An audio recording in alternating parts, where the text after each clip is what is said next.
YS Sharmila entry ఒకప్పుడు సంచలనం. వైఎస్ఆర్ తనయగా, జగన్ సోదరిగా ఆమెపై అంచనాలు భారీగా ఉన్నాయి. వైఎస్ఆర్ తెలంగాణ పార్టీని విలీనం చేసి కాంగ్రెస్ గూటికి చేరిన తర్వాత ఆ పార్టీ ఏపీ పీసీసీ చీఫ్ పదవిని కట్టబెట్టడంతో ఆమె రాజకీయ భవిష్యత్తుపై కొత్త చర్చ మొదలైంది.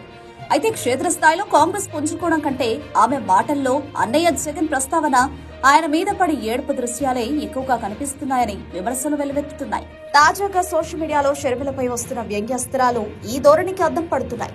ఏడుపు మానవా, అన్నపైనే ఏడవకుండా అంటూ మొదలయ్యే సెటైలు ఆమె రాజకీయ శైలిపై సూటి ప్రశ్నలు సంధిస్తున్నాయి. కాంగ్రెస్ అధిష్టానం ఆమెకు కీలక బాధ్యతలు అప్పగించినప్పుడు ఆమె పార్టీని బలోపేతం చేయడంపై దృష్టి సారించాలి కానీ ఇంకా కుటుంబ వ్యవహారాలను, అన్నయ్య ప్రతిపక్ష నేతగా చేస్తున్న పనులను తప్పుపట్టడంపై విమర్శలు వ్యక్తమవుతున్నాయి. ఒక రాజకీయ నాయకురాలిగా షర్మిల ప్రజల సమస్యల పట్ల, పార్టీ సిద్ధాంతాల పట్ల నిబద్ధతతో పనిచేయాలి. కేవలం జగన్ జనాల్లోకి వెళ్లి ప్రతిపక్ష నేతగా చేస్తున్న పనులపై పడి విస్మరిస్తే ఓకడు కాదన్న విషయం గుర్తుపెట్టుకోవాలి.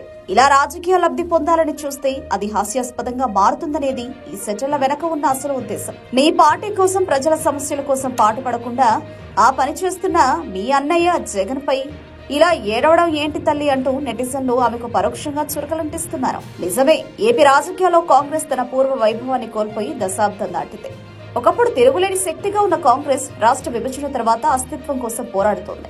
ఈ తరుణంలో ఒక నాయకురాలిగా షర్మిల తన శక్తియుక్తులను, పార్టీ పునర్నిర్మాణం, ప్రజల విశ్వాసం తిరిగి పొందడంపై కేంద్రీకరించాలి.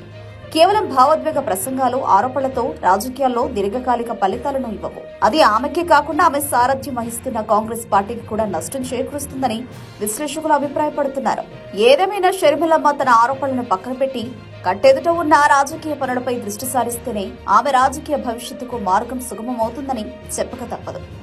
ఆంధ్రప్రదేశ్ ప్రజలు ఆమె నుంచి పని కోరుకుంటున్నారు, ఈ ఏడుపు కాదు.